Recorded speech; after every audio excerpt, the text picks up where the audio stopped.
So hey guys, welcome to Debunk with Vijay. Last video நீங்கள் ஆட்டோமேஷனோடது பார்த்துருப்பீங்க. So அதே automation வீடியோவோட கண்டினியூஷன் தான் இதுவும். ஸோ லாஸ்ட் வீடியோவில் நான் ஒரு 3 டிவைஸ் காமிச்சேன் அப்ளையன்சஸை கண்ட்ரோல் பண்ணுறதுக்கு. ஸோ அதில் அந்த ஹோம்மேட் அண்ட் ஆர்க்னிக்ஸ்னு 2 பிராண்ட் இருந்தது. அதில் என்னென்னா ஹோம்மேட்டோடது ஒர்க் ஆகிடுச்சு, பட் ஆர்க்னிக்ஸோடது ஒர்க் ஆணுச்சு. பட் வீடியோ எடுக்க போகும்போது அது திடீர்னு ஒர்க் ஆகாமல் போயிடுச்சு.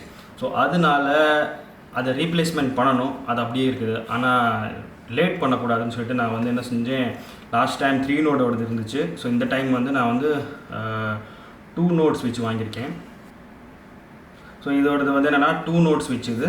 ஸோ இந்த 2 நோட் ஸ்விட்சில் என்னென்னா 2 அப்ளையன்சஸ் நம்ம கண்ட்ரோல் பண்ணலாம், ஆன் ஆஃப் பண்ணலாம். இதில் என்ன ஒரு டிஃப்ரென்ஸ்னு நம்ம பார்த்தோம்னா, இதில் வந்து நம்மளுக்கு அடிஷ்னல் ஒரு ஒயர் வந்துச்சுல, அந்த 3 நோட் ஸ்விட்சில் இந்த சைடு ஒரு 3 ஒயர் வந்துச்சுல 3 நோட் ஸ்விட்சில் 1 2 3ன்னு, அது வந்து இதில் இல்லை. அது நான் காமிக்கிறேன். பட் மித்தபடி எல்லா ஆப்ரேட்டிங் ஃபங்க்ஷனாலிட்டி எல்லாமே சேம் தான். ஓகே, ஸோ இப்போ வந்து நம்ம இதை வந்து டெஸ்ட் பண்ணி பார்க்க போகிறோம். இப்போ நீங்கள் பார்க்குறது ஆர்க்னிக்ஸோட 2 நோடு சேனல் ஸ்விட்ச், 2 நோடு ஸ்விட்ச்னு சொல்லலாம். ஸோ இதில் வந்து கனெக்ஷன் அதே மாதிரி தான், பவர்லேருந்து எடுத்திருக்கேன். ஸோ இதில் தான் நம்மளோட பவர் வருது. இது வந்து அந்த நியூட்ரல். ஸோ அது வந்து 2ஆக பிரிச்சிருக்கேன். ஒன்று வந்து டைரெக்டாக போகுது, எல்லுனா லைவ். ஸோ லைவ் வயர் அதில் போகும். இன்னொரு லைவ் வயர் வந்து ஸ்விட்ச் மோட்லேருந்து கனெக்ட் பண்ணுறதுக்காக அதில் ஒரு கனெக்ஷன் வரும். ஸோ அதுவை வந்து இங்கே வந்து S1 S2ன்னா என்னென்னா ஸ்விட்ச் 1 ஸ்விட்ச் 2. ஸோ அதில் கனெக்ட் பண்ணிட்டேன். ஸோ பார்த்தீங்கன்னா இந்த நியூட்ரலை வந்து 2ஆக பிரிச்சிருக்கேன்.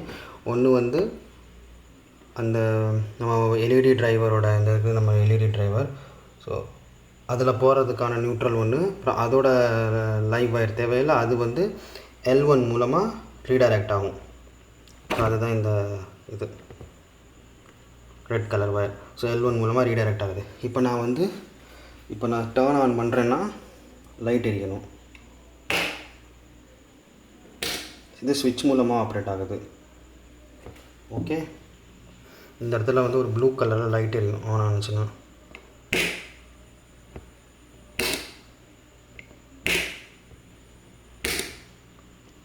இப்போ வந்து இதுவே வந்து நான் வந்து மொபைல் மூலமாக கண்ட்ரோல் பண்ணுறேன்னா அதோடதும் காமிக்கிறேன்.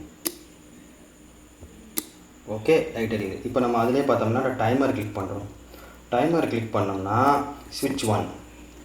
ஓகே, ஸ்விட்ச் 1ல் டைமர் பார்த்தோம்னா அதே தான், அந்த யூசர் இன்டர்ஃபேஸ் பாருங்கள், அதே மாதிரி தான் இருக்குது. இப்போ வந்து 10:44 ஆகுது. இப்போ வந்து கரெக்டாக 10:45 ஆகும்போது ஆன் ஆகணும். ஏன்னா 10:45க்கு ஆன்னு செட் பண்ணியிருக்கேன். So let's wait. Super, on ஆயிடுச்சு. அடுத்தது பார்த்தோம்னா 10:46 PM ஆஃப் ஆகணும்னு சொல்லியிருக்கேன். ஸோ இப்போ நம்ம வந்து 10:46க்கு வெயிட் பண்ணணும்.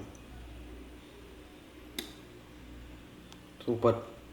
ஸோ இப்படி தான் இது வேலை செய்யும். ஸோ ஆக்சுவலி இது வந்து நான் வந்து கொஞ்சம் லாங் டேர்மில் யூஸ் பண்ணுறதுக்கு ட்ரை பண்ணுறேன், எப்படிலாம் வேலை செய்யுதுன்னு.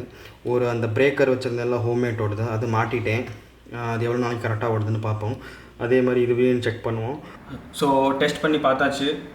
டெஸ்ட் பண்ணி பார்த்ததில் என்ன தெரியுதுன்னா, இது ஒர்க் பண்ணுது. ரைட், ஆப் வந்து பார்த்தீங்கன்னா 2 ஹோம்மேட் அண்ட் ஆர்க்னிக்ஸ் ரெண்டுக்குமே ஆல்மோஸ்ட் க்ளோஸ் டு சிமிலர் தான் இருக்குது. அந்த ஸ்விட்ச் டிசைன், யூசர் இன்டர்ஃபேஸ் கொஞ்சம் மாறி இருக்குது. பட் அந்த ஷெடியூல் இன்டர்ஃபேஸு, அந்த மித்த பேசிக் இன்டர்ஃபேஸ்லாம் சேமாக தான் இருக்குது. ஸோ இப்போ வந்து நான் வந்து அந்த பழைய மாடியூல் காமிக்கிறேன். பழைய மாடியூலில் பாருங்களேன், வயர்லாம் இருந்தது. ஓகே, இதுதான் பழைய மாடியூல். இது வந்து புது மாடியூல். ரெண்டையும் கம்பேர் பண்ணோம்னா ஆல்மோஸ்ட் சிமிலர் தான், பட் வயர் இருக்குது இதில். உங்களுக்கு பேரிங் பண்ணுறதுக்கு இதில் ஏதாவது ப்ராப்ளம் இருந்துச்சுன்னா சொல்லுங்கள். பல்பு மாதிரி ஒரு யூ மாதிரி ஒரு பட்டன் இருக்குல்ல, இந்த பட்டனை ஒரு 5 செகண்ட்ஸ்க்கு நம்ம கண்டினியூஸாக அமுக்கி வைக்கணும். அதான் ரீசெட் பட்டன். அது வந்து அந்த பிளிங்கிங் மோடில் போயிடும். அந்த ப்ளூ கலர் லைட் இருக்கும், அது பிளிங்கிங் மோடில் போயிடும். அதுக்கப்புறம் நீங்கள் ஃபோனில் போய் அந்த 2.4 GHz அதெல்லாம் கனெக்ட் பண்ண வச்சதுக்கப்புறம் உங்கள் ரவுட்டரோட நீங்கள் அதில் போய் ஆட் நியூ டிவைஸ்னு நீங்கள் கொடுத்தீங்கன்னா ஆட்டோமேட்டிக்லி அது வந்து அதை பிக்கப் பண்ணிடும். பிக்கப் பண்ணோன்னே நீங்கள் வந்து அதை ஆட் பண்ணிவிட்டு உங்கள் டிவைஸோட பேர் நீங்கள் கொடுத்துடலாம். 2 டிவைஸு என்னென்னா, இந்த பிரேக்கரும் அப்புறமா இந்த ஆர்க்னிக்ஸோட 2 நோடும் நான் வந்து டெஸ்ட் பண்ணுவேன் கொஞ்சம் நாளைக்கு, அட்லீஸ்ட் ஒரு 1 மந்த்தாவது டெஸ்ட் பண்ணுவேன். அதுக்கப்புறம் அதோடய ரிவ்யூ நான் உங்களுக்கு போடுறேன். அது வந்து எப்படி லாங் லாஸ்டிங்காக இல்லை நடுவுலையே இந்த ஒன்று புட்டுக்குச்சுல இந்த மாதிரி புட்டுக்குருமா அப்படின்னு அதை வச்சுட்டு நம்ம வந்து டிசைட் பண்ணுவோம். அப்புறமா இந்த ரீப்ளேஸ்மெண்ட்டு இதெல்லாம் எப்படி நடக்குது இதுவையும் நம்ம பார்ப்போம். ஓகே, ஸோ இன்றைக்கி அவ்வளோதான் இந்த வீடியோ. இதை கீழே இறக்கினேன்னா அப்படியே என் மூஞ்சி ஃபோக்கஸ். இன்றைக்கி அவ்வளோதான் இந்த வீடியோ. இதுக்கப்புறம் வேறு ஏதாவது பண்ணலாமான்னு நான் யோசிக்கணும். இல்லைனா உங்களுக்கு ஏதாவது தெரிஞ்சிச்சுன்னா சொல்லுங்கள். ஸோ அதுக்கு தகுந்த மாதிரி நம்ம ட்ரை பண்ணுவோம். Okay, so see you soon. Peace.